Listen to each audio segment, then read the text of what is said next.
память не изменяет, мы первую часть притчи, фиг 3, верхнюю или нижнюю, это смотря как смотреть, половинку сэндвича уже читали.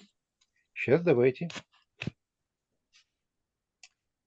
прочтем вторую половинку сэндвича.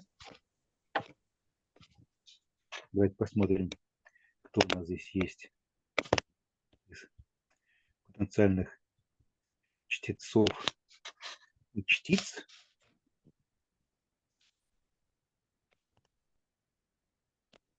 Лариса, вам тогда, как обычно, чтение нашего греческого текста. Какого стиха? С 19-го? Я думаю, с 19-го.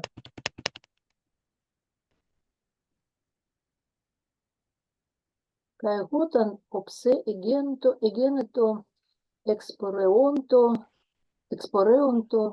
эксотес полиос. Кай парапореоменой прои эйдон тен сюкен эксераменен эк ридзон.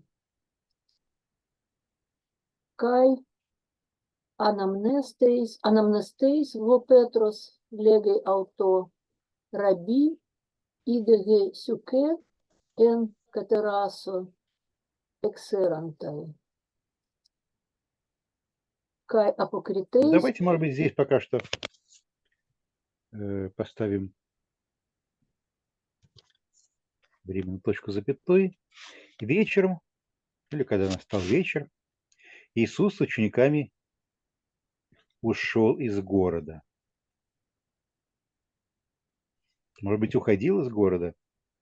Здесь все-таки, может быть, какой-то есть смысл у нас в употреблении имперфекта, а не аориста. Я не знаю. The minor question that we have here is whether the usage of Greek imperfect here instead of aorist that one would expect, does it signify anything?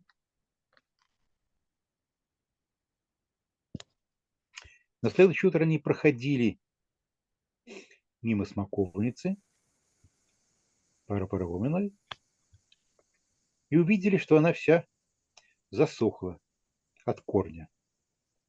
Но по-русски я добавил еще до ветвей. Может быть, это было лишнее. Что скажете, друзья, русскоговорящие, которые довольно часто поддерживают меня в моем... Должно быть до самого корня, нет?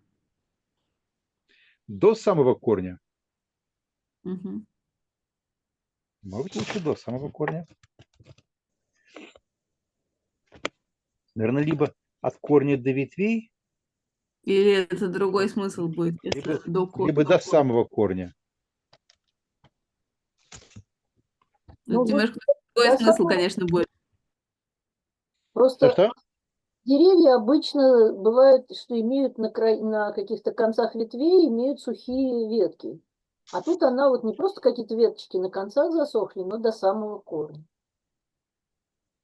То есть то, что мы переводим греческое «экс» русским предлогом «до», это «ок». Ну, наверное. Нет, ну, безусловно, смысл немножко другой получается, да, потому что здесь от корня, видимо, имеется в виду, что от корней. Ну, хотя не знаю, может быть, по сути, это то же самое, да. Функционально то же самое, наверное. Мне кажется, что по-русски просто с точки зрения русской тематики сказала, она засохла от корня. Не получается. Можно либо засохнуть от корня до ветвей, либо до корня. Ну да. Давайте оставим как сейчас. Петр вспомнил и говорит Иисусу: Рави, смотри, смоковница, которую ты проклял, засохла. In this passage, probably the only point that deserves discussion is the question that I have already asked, whether the usage of imperfect here, excepereunto, is just accidental without any meaning, whether it is meant to convey something. I don't know. I think Mark generally prefers either the aorist or, to use the historic present. Yes, So exactly. it seems to me that imperfects are, you notice them. And in this case, maybe it seems to me that this verse 19 it's setting the stage. They were on their way out of the city, and they saw, this tree withered up. So I think the imperfect it's more narratively striking somewhat than the aorist or the historic present. So it's sort of its departure from the aorist. It's departure from the usual sequence that one notices. You're right that usually both in normal Greek and in other varieties of Greek and in Mark's Greek, imperfect is used to set the stage for something that follows, to depict the background for something. But it is used to depict the background for something that is going to take place on that particular background. For example, in verse 20, kai paraparawomenoi proi, this paraparawomenoi, this is not imperfect but participle, but this gives the background for the main action. The eidon ten suken extremenen. Yeah, I think the imperfect is it's I don't know how to put it. It's more narratively striking. It calls your attention to what is happening or what's about to happen more than the aorist does. But I think also maybe Mark likes imperfect more than some other writers. I can't remember in discussions of Markan style whether that is identified as a characteristic of Markan style, but it may be. And it may be more popular sort of storytelling. Whereas, maybe the aorist and the historic present is more literary style. I'm just talking off the top of my head, as we say right now, but Yes. I suddenly got a question, or maybe a hypothesis that unfortunately we cannot either prove or disprove. But since usually in Mark and in other kinds of Greek literature, the imperfect is going to set the stage, to give the background for what immediately follows. Could it be that by the moment of writing verse 19, Mark wanted to say something? Kai hoton opsageneto experiment exetes poleos kai eidon tensuken extremeno ex rizon, so that the imperfect telling about the time and setting the background would be immediately followed by Eidon tensuken. But then, in the middle of the verse, he decided to postpone this till next morning. I agree that this is a crazy idea, but Well, yeah, I mean, I think we've talked before about how in Matthew, he curses the tree and it immediately withers, right? And I've speculated, I think others have speculated that that's probably the more primitive version of the story.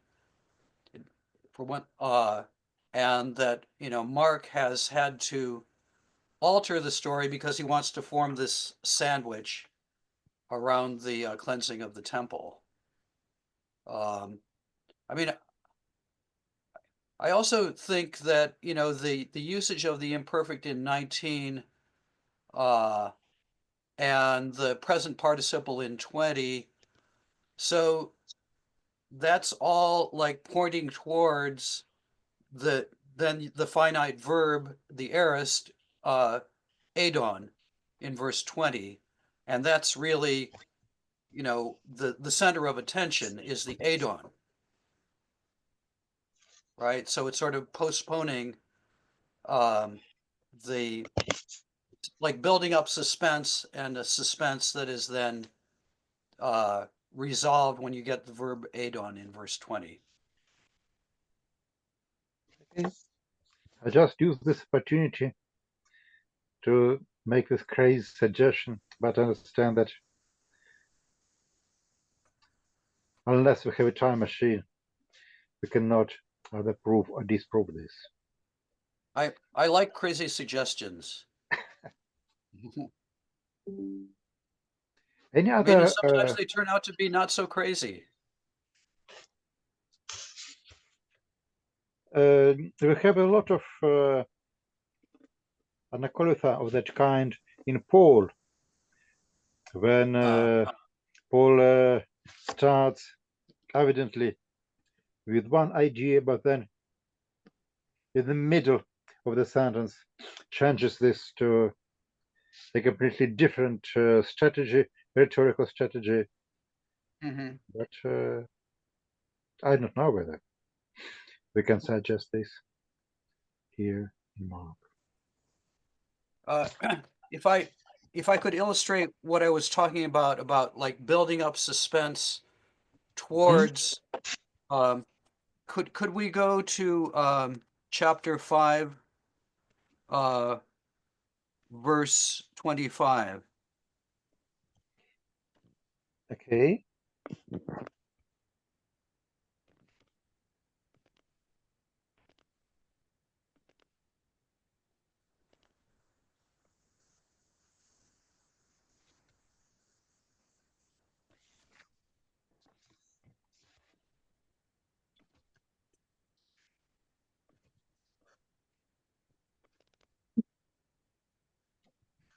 Here you are. Oh, okay. I thought in your diglot. Could we go Okay. to it in your diglot? Yeah.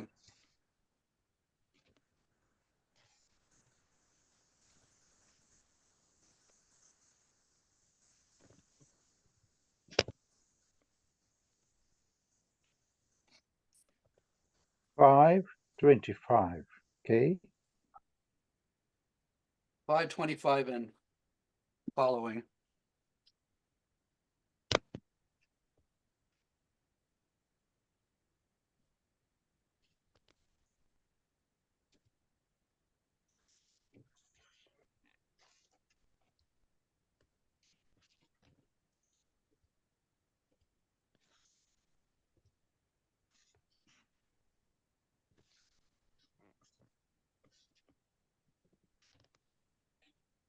Here you are.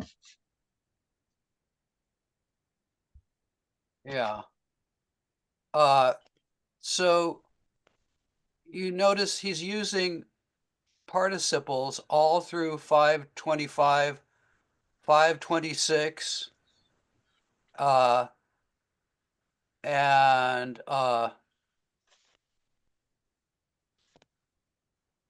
527, and then finally in 527 you get an aorist finite verb, hepsato. Мгм. So kaigune use, being in a flow of blood for 12 years, and kaipala pathusa, and suffering from many doctors, idapanesasa, and spending all of her money, kai maiden ophele thesa, and not getting any better, ala malonis ton heron elthusa, but getting worse. Akusasa, having heard about Jesus, elthusa ento echlo, coming to him in the crowd behind, hepsato.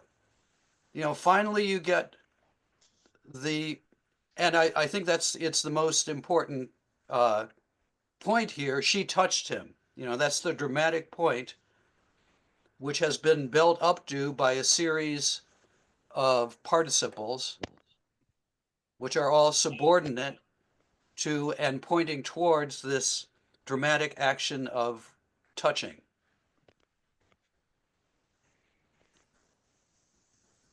Yes. Of course, from point of view of building a background for the narrative, this is a good parallel. Yeah, that's right. All of those present participles are building up the background and pointing towards this, somewhat transgressive action of secretly touching Jesus.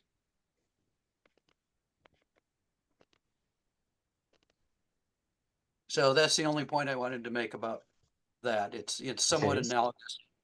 Thank you. Sorry to take you away from the fig tree. No, we're talking about using of the Greek verbal forms for creating the text flow and marking the text structure. It's very important. Mhm.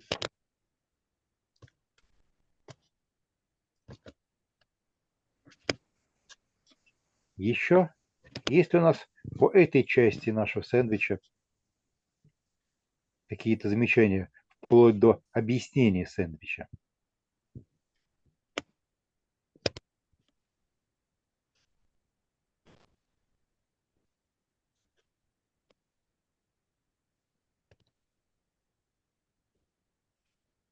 Или мы переходим тогда к следующему предложению этой перекопы. У нас как бы слова Петра выглядят здесь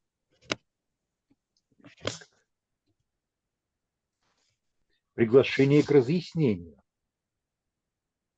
Да? Строго говоря, он просто констатирует факт, но выглядит это как вопрос. Что бы это значило? И Иисус дает ответ на этот вопрос. Лариса, давайте прочтем. Давайте с 22 стиха прочтем по 25. Kai apokryteis ho Iisus legi autois, έχετε πίστην Θεού. Αμέν λέγω ημίν ότι vos an είπε το όρε τούτο. Άρτητη καί μπλέτητη ειστεν θάλασσαν καί με διακριτέ εν τε καρδία αυτού, αλλά πιστεύω ότι βολαλέι γίνεται este auto. Дальше, да? Да, давайте. De atuto lego yumin panta vosa просеухесте, кай айтесте, пистеоте, готи элабете, кай эсте юмин. Кай готан стекете просеухоменой, афиате эйти, эхете кататинос, гина кай го патер юмон, го энтойс уранойс, афе юмин, тарапатомата юмон. Да. Иисус сказал. По-гречески даже более выражено. Подчеркнуто то, про что я говорил, что здесь диалог Петра и Иисуса выглядит как будто такая вопрос-ответная пара. Иисус сказал в ответ Иисус сказал, чтобы передать самое апокритейс, да? Оп.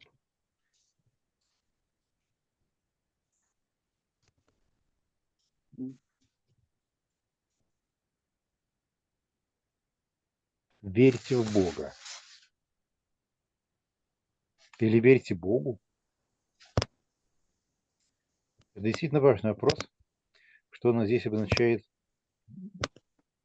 как бы на наших глазах формируется вот это христианское представление о вере в Богу, верьте в Бога или имейте доверие Богу.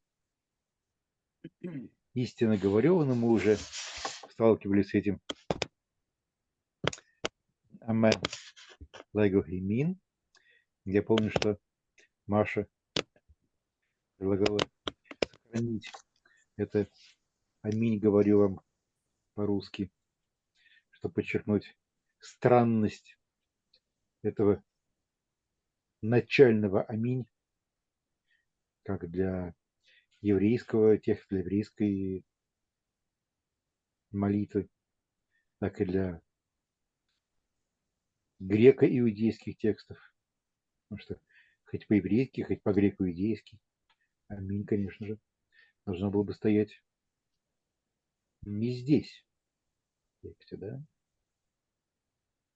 Может быть, в идее такое странное положение греческого амен перед как русским аминь, говорю вам, есть свой смысл. Это, по крайней мере, будет требовать замены по всему тексту. Надо подумать. Если кто скажет этой горе, если любопытный вопрос, мне кажется, возникает насчет этой горы, да? Это имеется в виду просто некая вообще гора, на которую он указывает, или это конкретно речь идет, скажем, про Сионскую гору, на которой стоит храм. Мы же, здесь, видимо, Иисус, который входит и выходит из Иерусалима. Вот и храмовая гора, в общем-то говоря, видна с окрестностей. Встань и бросься в море, и не будет сомневаться в сердце своем. Не знаю. Отдельный вопрос, что он делал с этим гебраизмом такардия. Но будет верить, что сказано сбудется, оно сбудется.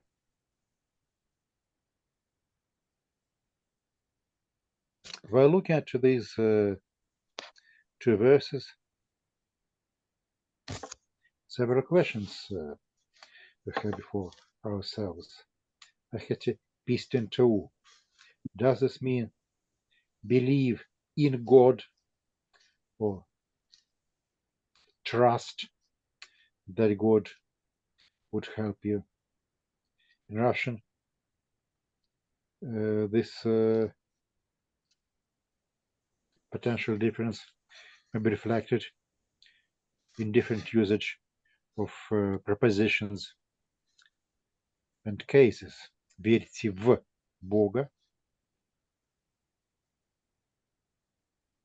Yeah, before we get to that, I was following most of what you were saying there. Okay. But one thing you didn't mention, this kai apokrythes ho Jesus lege. So do you think that the background of this is in the Old Testament, vaya'an vayomer? You know, I mean, throughout the narrative sections, you know, he answered Yes. and Yes, is I think that idiom that's used. Yeah. that of course Vayan Vayomer is in the background of this, but both in the Hebrew text Vayan Vayomer and I think this is more or less standard translation of Hebrew Vayan Vayomer into Greek Apokrytes Lege or Apokrytes Ape. Yeah. So it would have struck people as kind of biblical, adding to the biblical flavor of the narrative. Probably, but this would also strike the reader that Peter's statement is in fact treated here as the beginning of a dialogue, or Okay. even as some sort of question, Mhm. which Yeah. requires continuation and answer. Therefore, Yeah. I decided to render this Yeah. Apokryphes в ответ. Yes. Yeah. Okay. I'm just, you know, I mean, it's one of those features that I think is, you know, it's not just reflecting maybe Semitic syntax, but specifically it's biblical. It's meant to remind the reader of biblical narrative and to set, you know, the story of Jesus in a biblical context. And of course, the question about piston theou is like these endless discussions of pistis Jesu in Pauline studies, right? Mm-hmm. Yes, exactly. And the Greek is of course ambiguous and can mean either you should have faith in God as an objective genitive, or you should show the same sort of faithfulness that God shows somehow. Um, but I don't think, you know, trust that your translation is a mistranslation. And Maybe верьте Богу. Верьте в Бога. I don't know.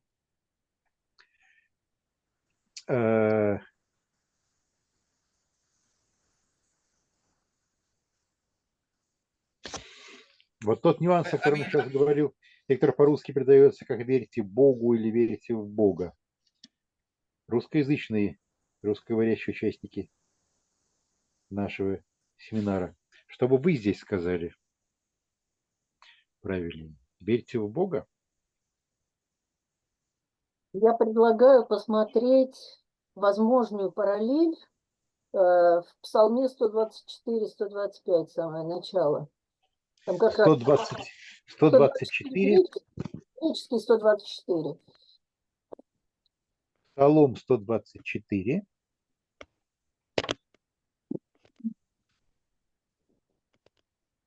Стих. Первый.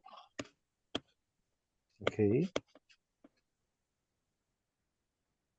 124 по-гречески или по-еврейски? По-гречески.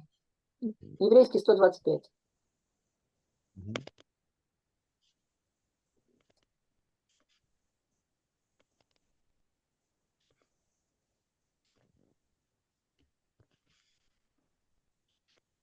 Наши знаменитые песни восхождения. Вот детона батмон, лепе пойтотес эпикюрион, гос орос сион. useleftesetei, eiston aiona, o katoi kun Jerusalem. Indeed, in this verse we have several topics or images that, although in a completely different combination, we meet in our passage in Mark. The idea of pistis, epikurio, pistis teu, we have in our verse, the image of oros, and particularly oros sion, which is, I believe, is also in the background of our Mark. Yeah, that's an interesting parallel.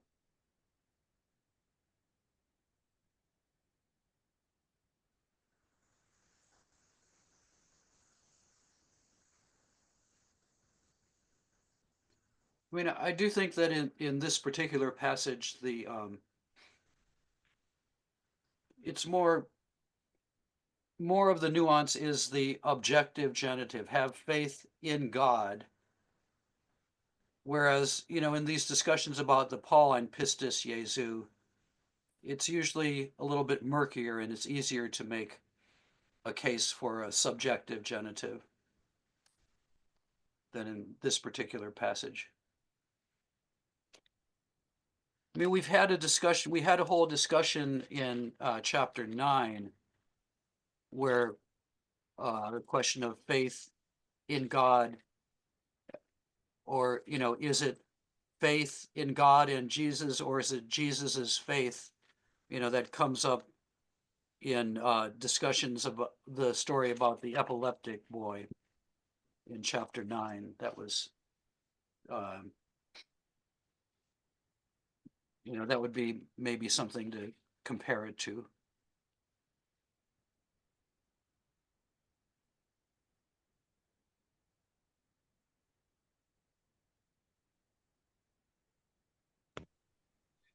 Sorry, something went wrong with my Wi-Fi connection.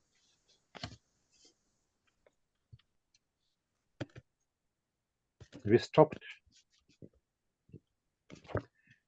when discussing Larissa's parallel.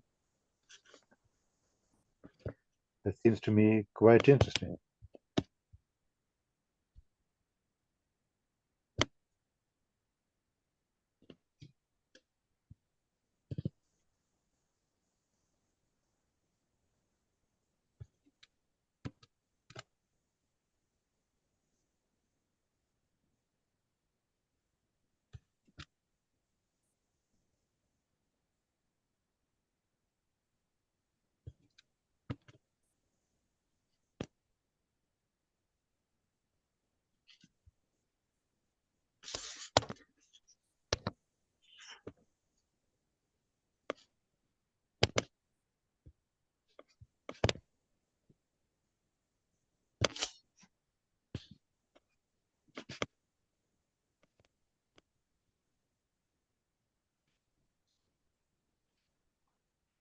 You see, it's quite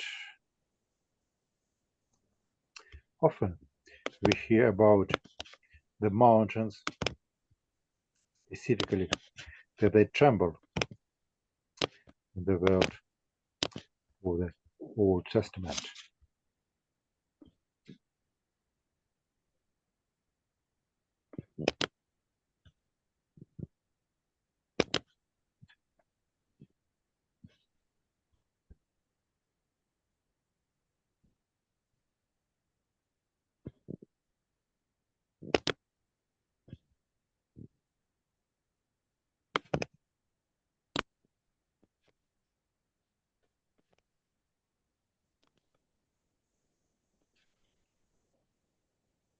And as concerns the slaughter,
go back to that particular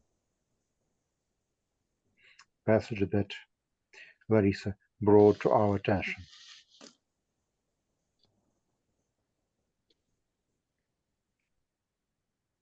I think the relationship between Psalm 124, according to the Septuagint, and our place is very much like the usage of ancient spolia in later building. Different pieces of the old building are brought together and they're used for the construction of then a completely different order.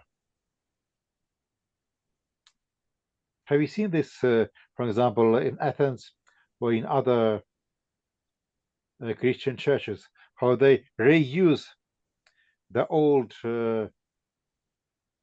Roman and Greek monuments and stones in the new context, in a completely different order? Have you seen this? Have not seen that, but I understand the analogy. But so what's the analogy you're making is that, you know, these themes like Mount Zion and Yes. being shaken and trusting in God are Yes. rearranged somehow. Pistis Epikurion, Oros, Yeah. and Oros Sion, and the idea of trembling and moving.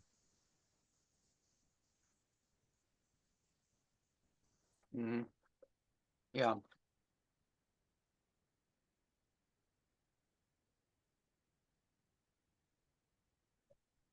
I mean, isn't that what biblical narrative and poetry is like? You know, just taking from the treasury of previous tradition various tropes and remixing them.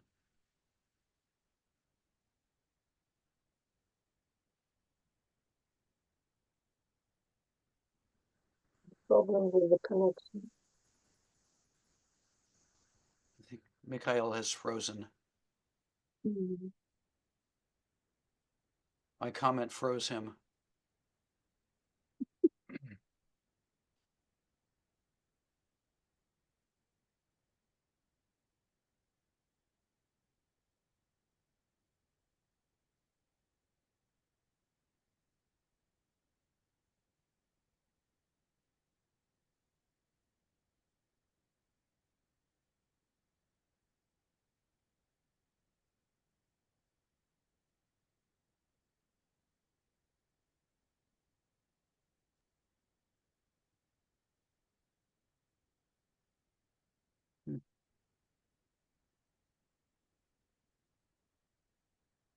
I think maybe we want to talk about this when he comes back, but I also think that Psalm 46 is important Mhm. because there you have,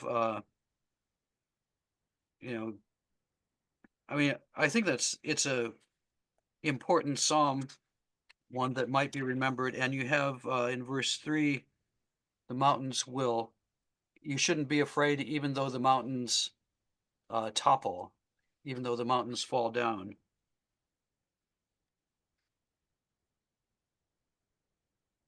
Mhm.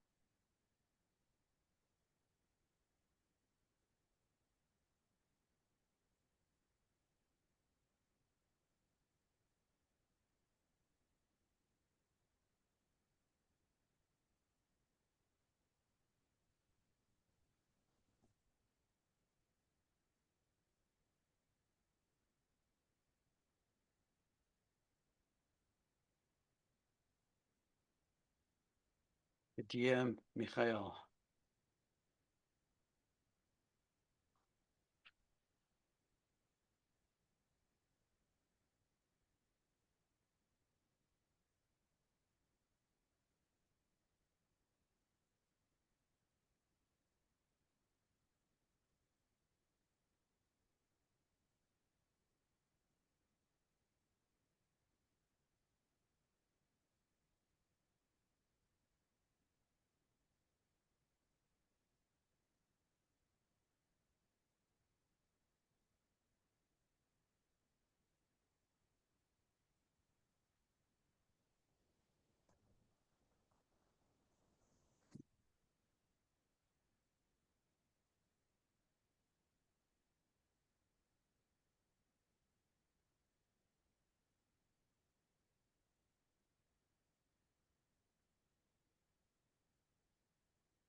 Микрофон. Михаил, you're не слышно. Okay. Да, я теперь опять вернулся. Окей. Я думаю, что за то время, пока я вылетал из интернета, возвращался, в него вылетал снова и снова возвращался, у всех у нас была возможность посмотреть и подумать про ту аналогию, которую предложила здесь Лариса. И она кажется очень интересной. Mikhail, while you were away, I was saying, I wonder if Psalm 46 is also important, because it has the 40. 46, Psalm 46. I guess is that 47 in the Septuagint? It has the God is our refuge and we should trust in him, even if the mountains, be torn up. 46 in Hebrew, you mean? Yeah. Yes. And which, yes, 46:3. Yeah.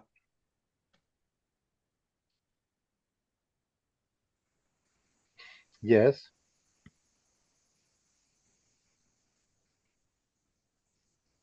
As in other cases, probably the background for this saying has a mixed Old Testament pedigree. But both. so, yeah. But so in a lot of these, so the image is of Zion, God's holy mountain, and you can trust in it, and you can trust in the temple that's built on it where you meet God. So, I mean, I wonder if this image is being invoked, but in a slightly contrastive way, right? Exactly. The trope is God dwells on Zion, therefore Zion will not be destroyed. Mhm. And whereas, this is pointing forward to the destruction of the temple in Jerusalem. So is there some sort of intertextual polemic, being offered for a sophisticated reader who knows the Old Testament background? Yes.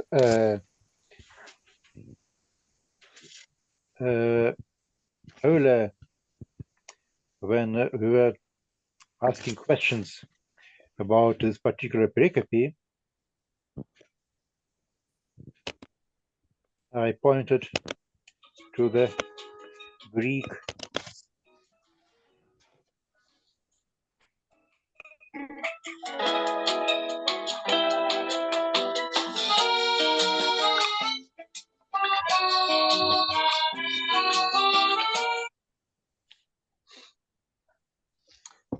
Greek utos here, or a tuto, Yeah. which probably should be understood as a reference to Mount Zion. And both the parallels that you and Larissa deduced strengthen this image. In fact, Jesus is using the imagery from the psalm, which is used to convey the idea of the, how would you say it in English, immutability, immovability of Zion. What would be the correct term here? Yeah, I think immutability, the stability, the eternality of Zion, and and in my speculations about the background of Mark, um, I see the background in the events of the Jewish War, and we know that the revolutionaries, set up their shop. They invaded the temple and they made it their headquarters. And I think, and others before me, like Hengel, thought that they were motivated by this sort of theology of the immutability of Zion that we're talking about. They thought that Zion couldn't be conquered again, and that's partly why they made the temple their headquarters. So, I mean, if you look at Hengel's book on the Zealots, uh, he he does a lot with this whole idea of the eternal sanctity and uh, guardianship of Zion.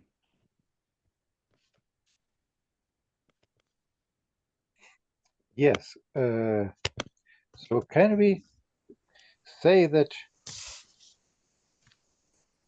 in this passage, the Jews, at least Jesus as he is portrayed in the Gospel of Mark, says, though in a disguise, something like, if someone would curse Zion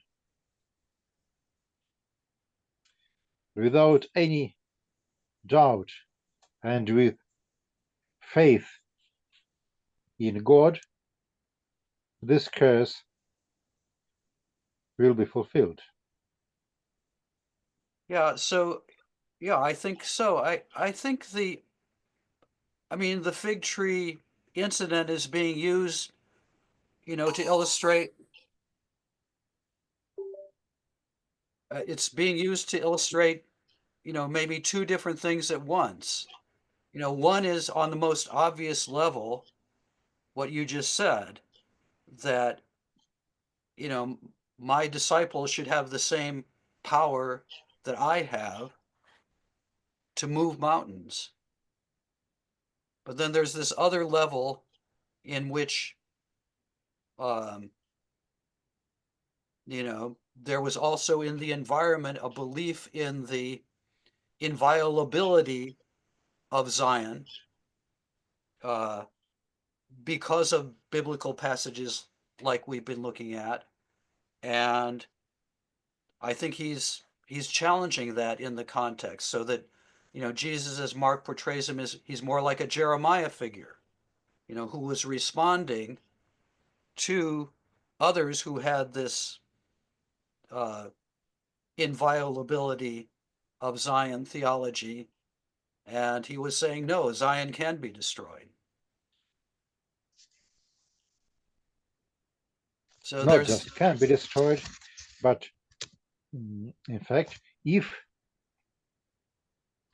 the network of allusions and associations that we see behind this verse, if what we see is correct, then this is almost an invitation to curse Zion. And if this curse is pronounced with trust and faith in God, Zion will be thrown into the sea. It's a bit more strong than just casting doubt on the inviolability and immutability of Zion. It's very, very close to what Jews accusers would say later, that he was somehow hinting or saying about his intentions to destroy Zion and the temple. And of course, Yeah, I think that's right. Yeah. and of course, if you take into account that this is a sandwich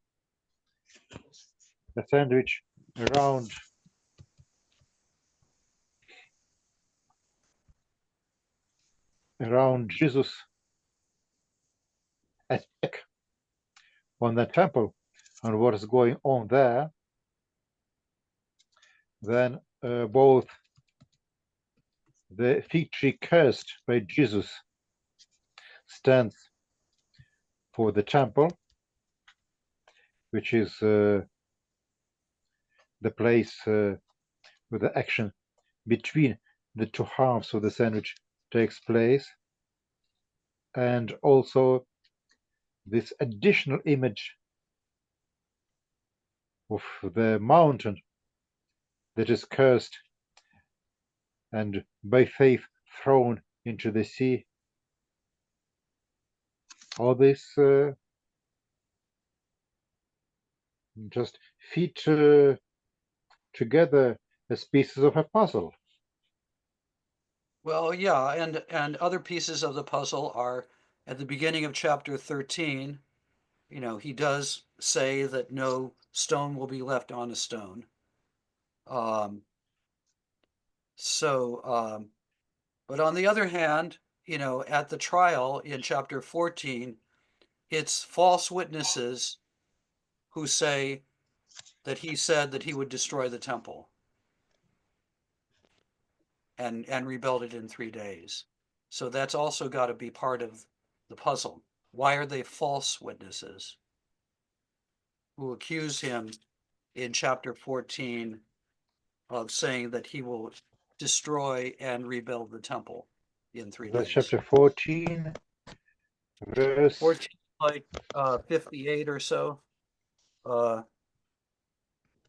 Yeah, 1458. 1457 and 58.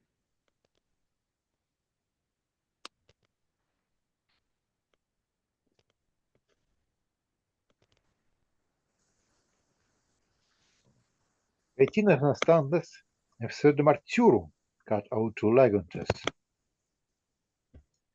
Ότι εμείς εκούθεμεν autolegantos, ότι εγώ καταλούσα τον ναόν τούτον.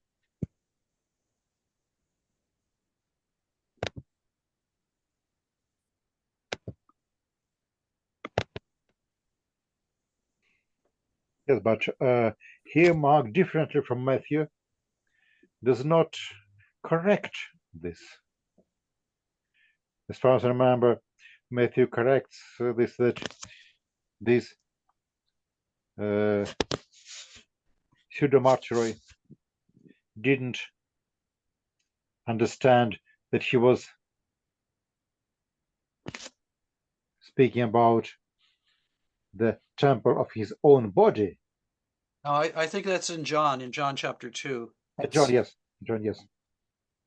But in Mark, we do not have anything like Okay. this. Yeah, but it's false witness. It's pseudomarturon. So, I mean, I agree, like this gospel is more anti-temple, well, certainly than Luke, right? Luke starts his gospel in the temple. He ends his gospel in the temple. He begins the book of Acts in the temple. And, you know, he has, in the first few chapters of Luke, you have these holy people, including Jesus' parents, hanging out in the temple. And, you know, the temple seems to be a good place. And in the early chapters of Acts, the disciples also hang out in the temple. But then you get Stephen's speech, which is very anti-temple. So, I think Christians had a lot of trouble coming to grips with the question of what the temple meant and means for them in light of the events associated with Jesus.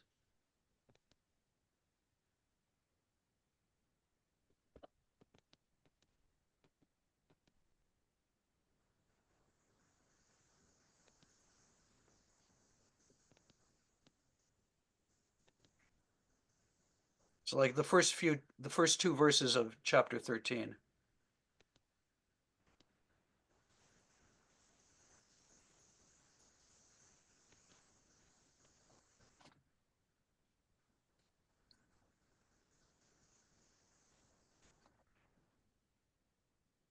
Yes, these verses, the first two verses of chapter 13, are usually understood as referring to Romans. But and that Jesus predicts the victory of evil forces over the temple, the Romans will come and destroy this. But in the context of what we're talking about now, the meaning may be just the opposite. It's not the evil forces that will destroy the temple, but the Messiah, the Son of Man, or Jesus as the Messiah, or Jesus as Son of Man, who will be the subject of this destroying. Well, I certainly think like in verse 2 here, 13:2, you have a divine, what I would say is a divine passives. Ume aphethe, ume kataluthe. So I think that if this is written after 70, Mark knows that the Romans actually destroyed the temple, but behind the act of the Romans, it must be God, just like in Daniel 7, you have these kingdoms, but behind all of those kingdoms and their actions in an apocalyptic worldview stands God.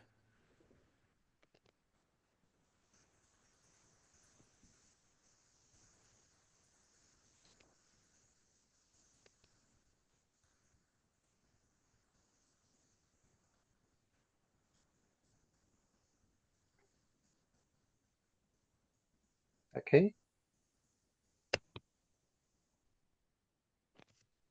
And then suddenly the discourse changes. If we are right in our suggestion that the main topic of the sandwich is some kind of a curse on the Jerusalem temple, where both the cursed fig tree stands for the temple and the invitation for a faithful one to make a miracle by throwing Mount Zion into the sea. It is concentrated on the problem of Jews, early Christianity, and the temple. And then suddenly, from verse 24, the mood changes and the topic changes. Probably this is an addition from a different tradition, at least from a different speech. And it is reminiscent of some of the language of the Lord's Prayer, which is not in Mark, but some have seen this as an echo of the Lord's Prayer. Forgive those, um,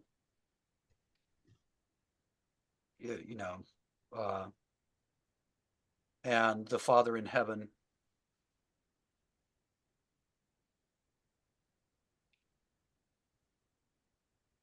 Yes, exactly. It looks as if it hints to the Lord's Prayer, which is absent from Markan tradition, but probably known to the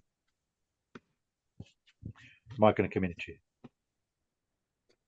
I mean, it would make sense that it was known, but I'm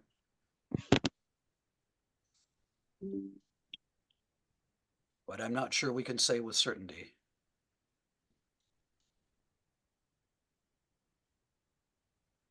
If it was known, what was the reason for Mark to omit it? Yeah, that. In other Gospels, this is, in fact, the only prayer that Jesus dictated to his disciples. Something that one. Yeah. I think it's something that one should feel himself obliged to write in writing Jesus' biography. If I guess so, though I don't know, but though maybe Mark, thinks he doesn't need to quote it explicitly, and he has these allusions to it here, and Christians would be aware of those allusions. I mean, those are the that's the question that all the time I was thinking about when I was writing a book on Mark's use of the Old Testament. How much did his readers know? Both of the Old Testament and also of Christian traditions. I mean, I think, we're going to have a similar question when we get to the end of the gospel. Does Mark know about resurrection appearances? I think he must know about resurrection appearances, but at least in, the form that we have the gospel in, minus the additions from the 2nd century, he doesn't describe resurrection appearances, but he alludes to them. So it could be that this is similar, that he doesn't give you the Lord's Prayer, but he alludes to it. But I don't know. I mean, it's speculative. Okay. Any more comments on the verse that you have? I just wanted to say something about the Amen in verse 23. Yes. So you were talking about it a little bit. I mean, we don't know of anybody else from antiquity who says Amen before he says something. And people like Joachim Jeremias, especially Joachim Jeremias, built a lot on this as an indirect claim to authority. What I'm about to tell you is so sure, that I can put in an amen at the beginning rather than at the end. And I mean, I think it is a striking difference, stylistic difference from any other figure that we know about from antiquity. Nobody else says amen before a saying. And so I think there's probably something to what Jeremias says, that it's an implicit claim to special authority. And, and not something that is likely to have been made up by the church.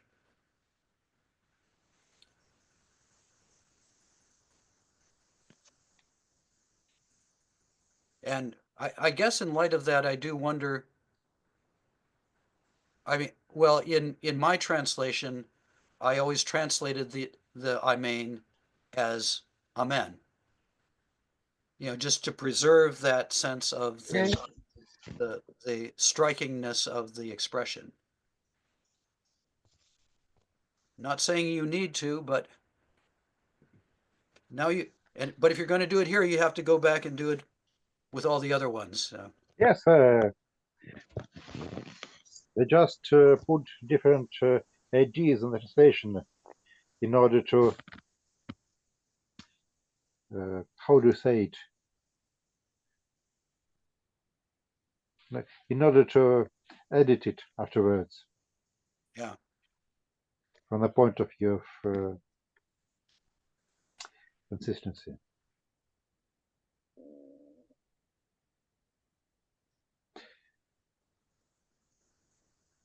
I do not understand why turning the normal way of prayer upside down is should be considered as a mark of divine authority. I agree with Joachim Jeremias and others that this usage of a man turns upside down the normal usage, and it's Yeah, something. but you're questioning whether it's an implicit claim of authority. Yes, but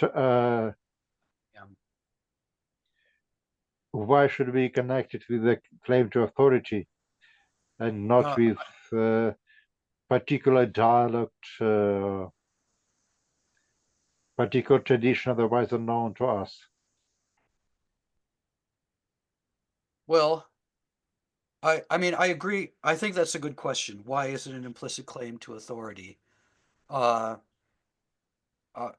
on the other hand, I mean, it is striking. It's across, it's in Mark, it's in Q, you know, it's across different streams of tradition. And okay, a lot of traditions from antiquity, from ancient Judaism are lost, but so far we don't have any parallel. So I don't know. Okay, this may be a way of expression peculiar to Jesus that no one except him used, but still, why is it a claim to authority? I hear that. I hear your question. I think it's a good question. And I don't think Jeremias, you know, who was the one who developed this idea the most, explained that. He just said this is unique, and therefore it's a claim to authority. I mean, I guess you could say,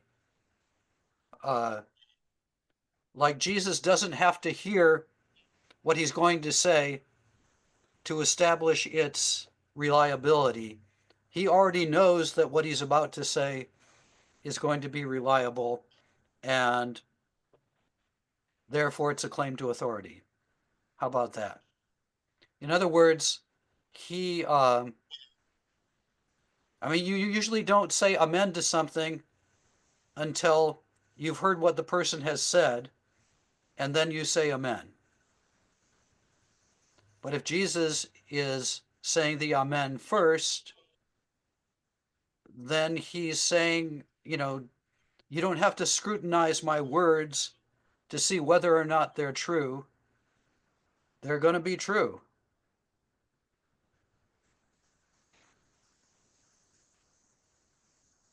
It looks like making a lot of theological statements out of the fact that the face value is purely linguistical, and one should, it's not, I'm not compelled. Yeah. I mean, Jeremias also made a lot out of Jesus using Abba, you know, in, and that I think is more questionable. But I don't know. This one I'm more attracted to the idea that placing amen at the beginning, A, is striking, and Yes. B, therefore may mean something. Okay. In this way, I agree with you. You know, but of course, you know, all of these sorts of claims are, you know, they're loaded with a lot of theological freight, and it has to do, of course, with trying to trace back to the historical Jesus the sort of idea of his identity that the church later adopts, and to say that that's rooted in the historical Jesus. Exactly. And so the skepticism about, you know, these sorts of arguments is partly a pushback against, you know, making that kind of retrojection onto the historical Jesus. And I guess I agree that that happens a lot in Christian exegesis. But I don't know. I think it's more valid in this case than in some of those others. Okay.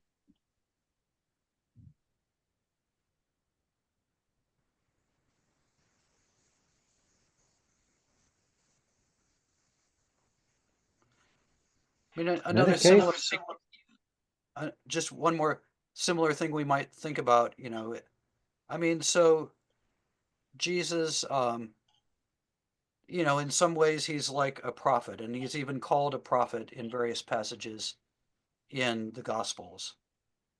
And in some ways he is like a prophet, but you never get, this formula, the word of the Lord came to Jesus of Nazareth, right? I mean, that's missing from the tradition. So is that just because Christian writers thought of him as more than a prophet? Or again, does that,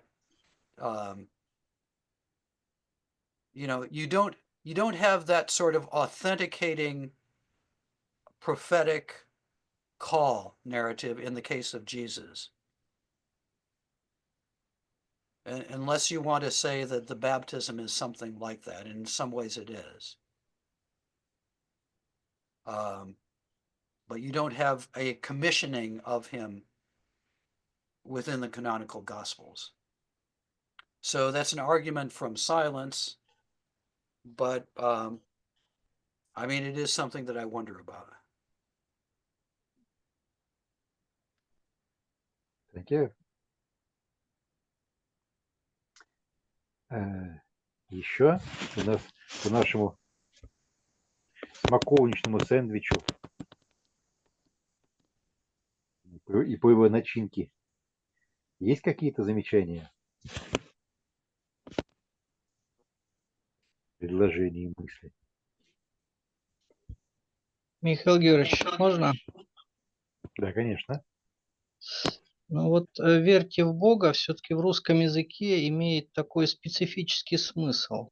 Просто признавать существование Бога. Да, Очевидно, что Иисус не это имел в виду. Мне кажется, все-таки с точки зрения русского языка лучше изменить перевод. Спасибо. я согласен, что с этого я вопрос как бы начал.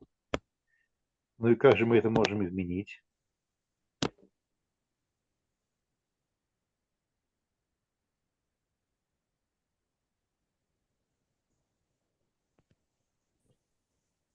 Верьте Богу, доверьтесь Богу.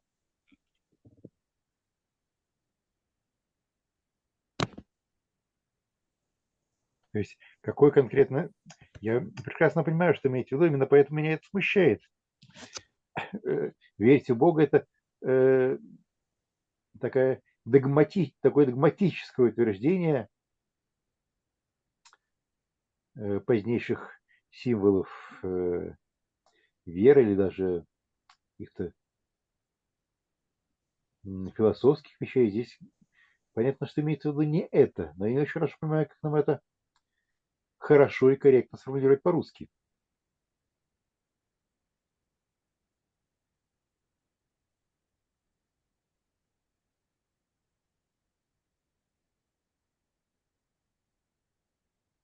А верность Богу может подразумеваться?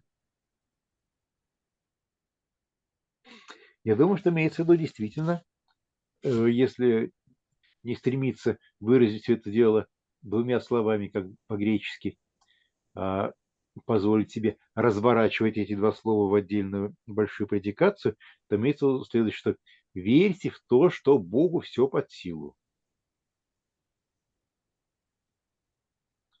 Вот. Но это, если мы такое напишем, то это будет уже чистой воды не перевод, а перефраз.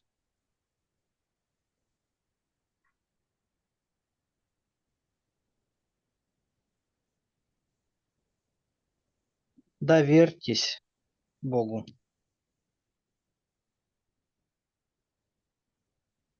Доверьтесь звучит по-русски лучше в этом случае, чем, скажем, верьте Богу, потому что верьте Богу подразумевает, что Бог что-то говорит, а вы вот не сомневаетесь, но признавайте это за истину. Вот. Но при этом доверьтесь Богу.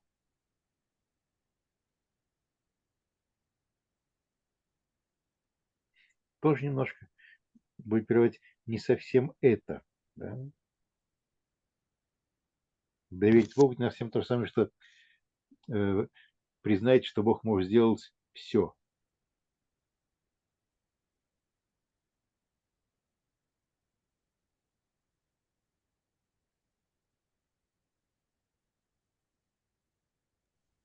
А если делать кальку, имейте веру в Бога,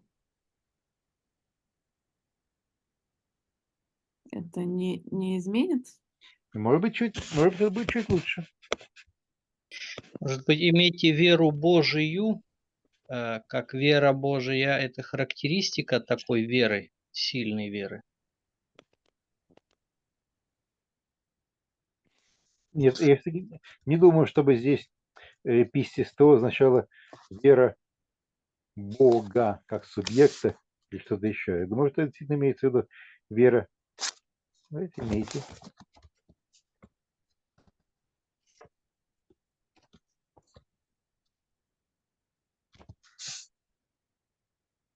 Мне кажется, еще можно подумать о славянизме «веруйте», потому что веруйте в Бога – это не то же самое, что верьте в Бога.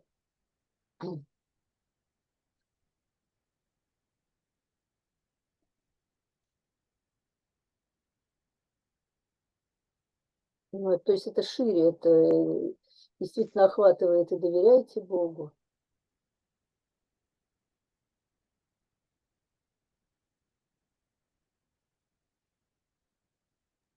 Но веруйте – это все-таки архаизм, мне кажется.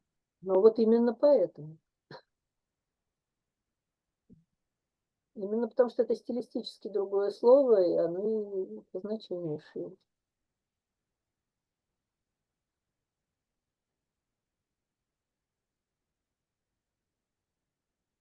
Ну, может быть, оставим действительно. Здесь вернемся к более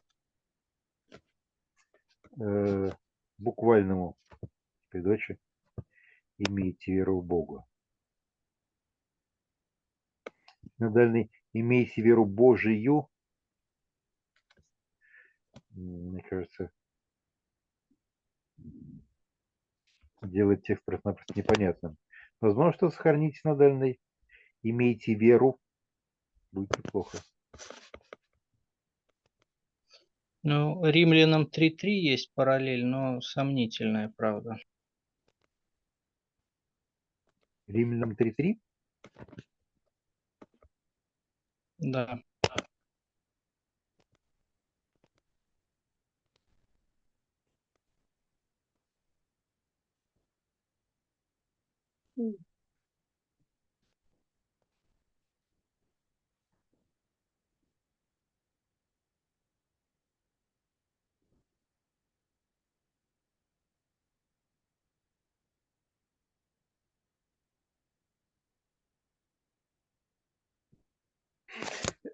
Yes, that's what Joel mentioned at the very beginning of our today's meeting. Remember that in Paul, pistis to teu has two different meanings. Human faith in God or towards God, or human being loyal to God or true to God, and on the other hand, with genitive or subject, pistis to teu as God's loyalty or truthfulness. Well, yeah, and it's usually with the phrase pistis Jesu, right? Not, Yes. but this verse does come into those discussions, and in English, it's the distinction between faith in God and the faithfulness of God. Yeah, but still I think that there's no reason for us to suspect our place in Mark God as the subject of pistis. But the problem is how to render the genitive of object. Yeah. Yeah. Let's keep it as Mash suggested. Имейте веру в Бога.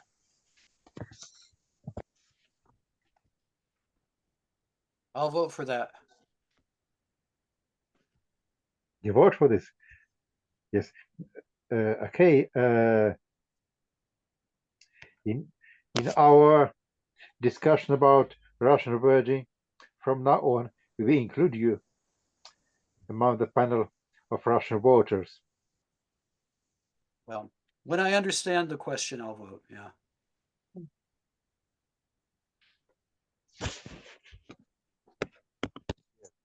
We come to the next stage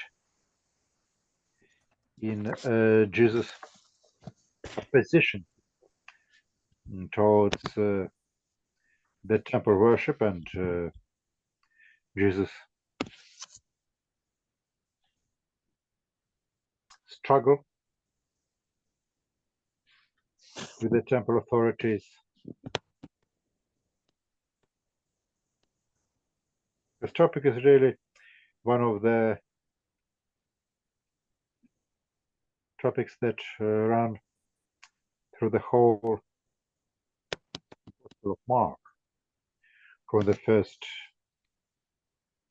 mention of John the Baptist, and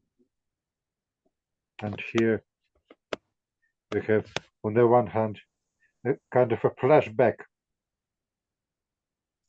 towards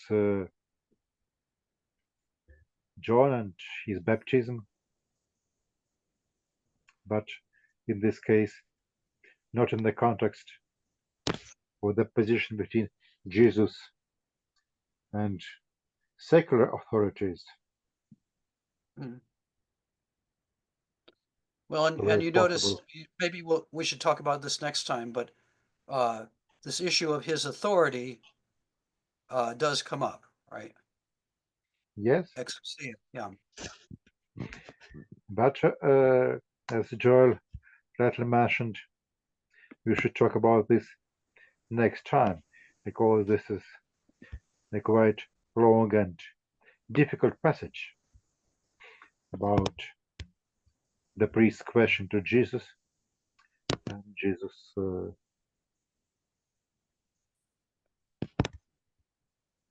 Jesus answer with reference back to John the Baptist. All of these passages are difficult. Yes. Okay. Thank you to everyone who was today with us. Let me ask Masha, did you get my response to your Yeah, technical note you yeah, sent me? thank you very much. I'm sorry that I didn't reply.